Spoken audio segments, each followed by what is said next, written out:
So on the charts, you can pick the whatever color. That's going to vary from wood to wood because of the natural color of the wood.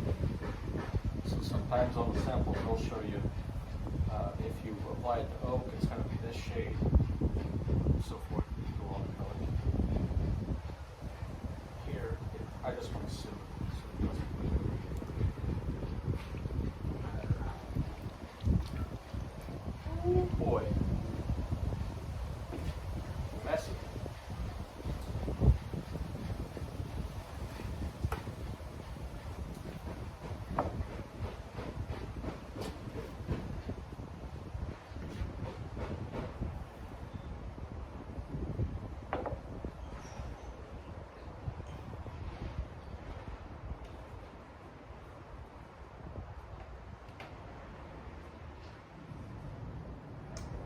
What's that saying about cleanliness? Cleanliness is next to godliness. That's right. So because I'm not that close to godlies, I try to be extra clean on what I do, just to try to score some points. Just in case.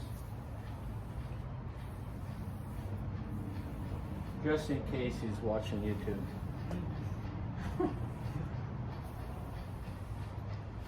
He's got nothing else better going on. We don't have any issues. We got all kinds of free time.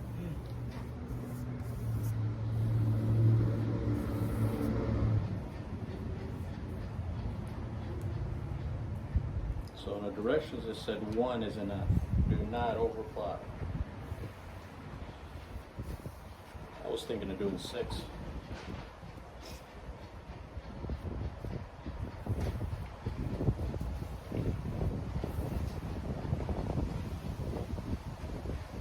Another reason I want to do the bottom side is if it's not what I like, change it. You get a different color.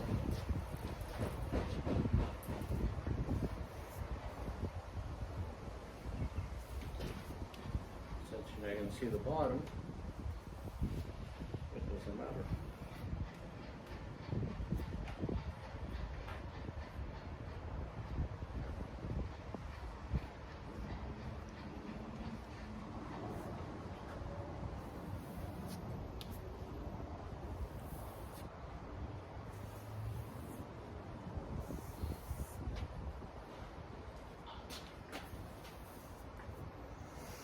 I'm brushing it on because I want it thick.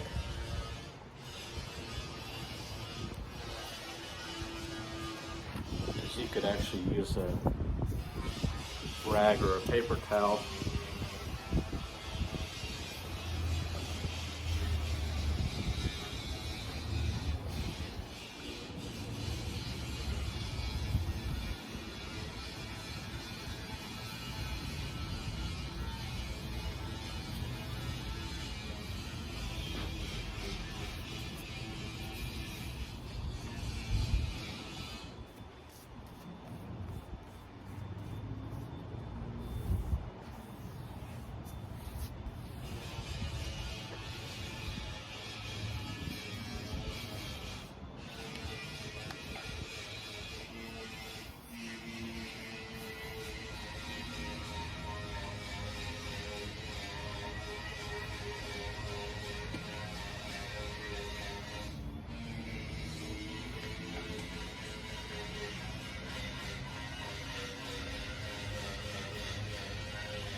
Very concerned about the looks. I just want it sealed on the bottom.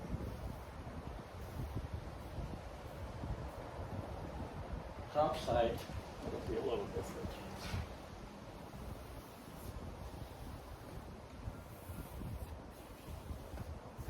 Stuff's soaking up really well.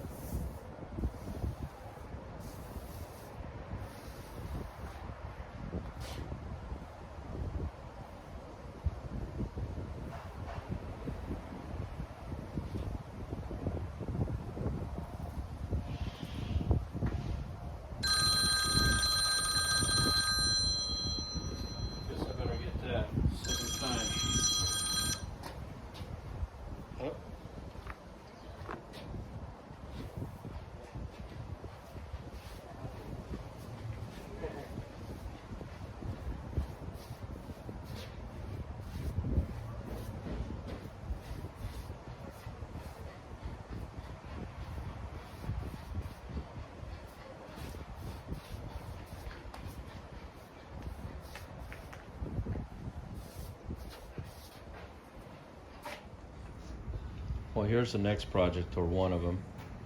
We need to make a tabletop for outside, but I'd like to see the wood grains, so I bought this really nice sheet of oak plywood. But I am going to make a frame out of metal for this to go in, because I have two sheets here.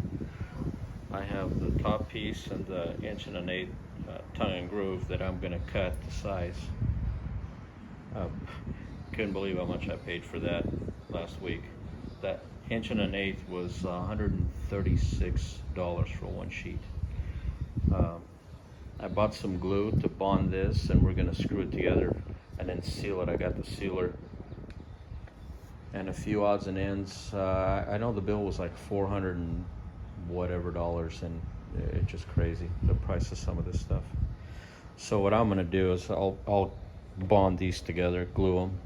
I got wood glue, and I'll screw them together.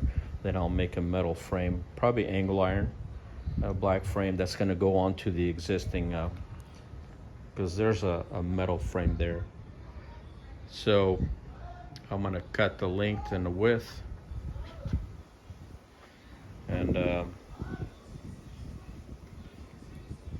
that's the plan. We're going to cut this, screw it together, then I'm going to seal it, put a stain on it, and seal it to protect it. So I clamp a straight edge so I can rip it, put my mark on it, and go 1.5 inches over, because that's the distance between the blade and the outside of your saw. It's easier to do it this way. I have it sitting on the table, off the table, so I don't cut the table.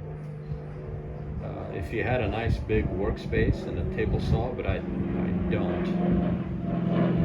That guy's moving. This is a lot easier than trying to feed it through that little handmade table saw that I made. This is straighter.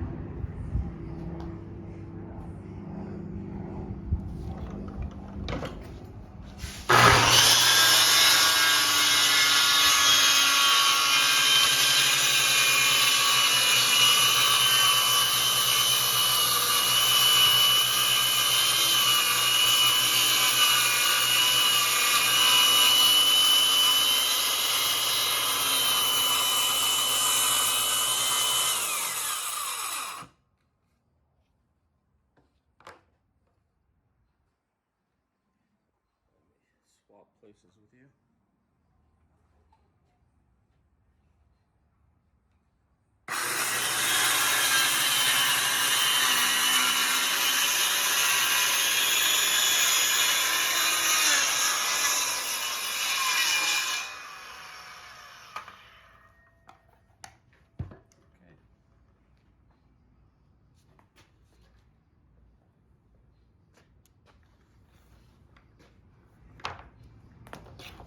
Now we've got our marks here.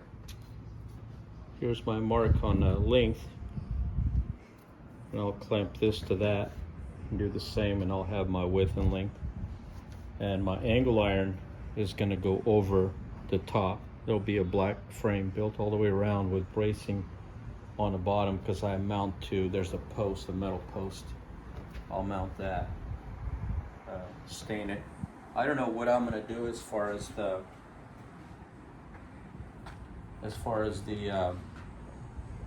staining. I like to put some type of design.